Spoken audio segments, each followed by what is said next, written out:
गाँव में अपना लक्ष्मी पूजा लागई बहरा सोहावन है लागई बहरा सोहावन सोनू लागई बहरा सोहावन आ सबसे पहले दियो ये भौजी चंदा दूसर क्या बने आ सबसे पहले दियो ये भौजी चंदा दूसर क्या बने।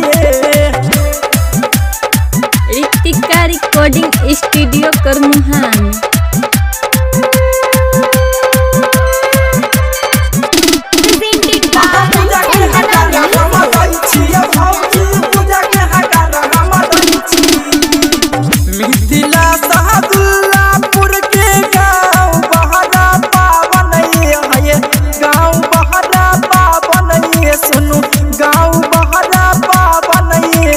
सबसे पहले दियो ये भौजी चंदा दूसर क्या बने आ सबसे पहले दियो ये भौजी चंदा दूसर क्या बने।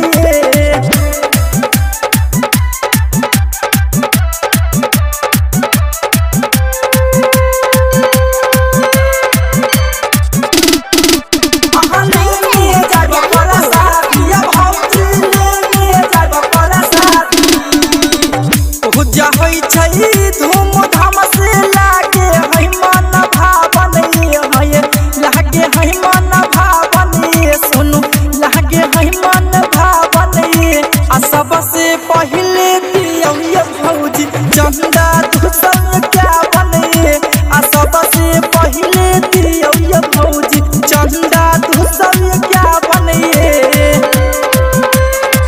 गाँव में अपना लक्ष्मी पूजा लागई बहरा सोहावन है लागई बहरा सोहावन सोनू लागई बहरा सोहावन आ सबसे पहले दियो ये भौजी चंदा दूसर क्या बने आ सबसे पहले दियो ये भौजी चंदा दूसर क्या बने। Ritika recording studio करमुहान।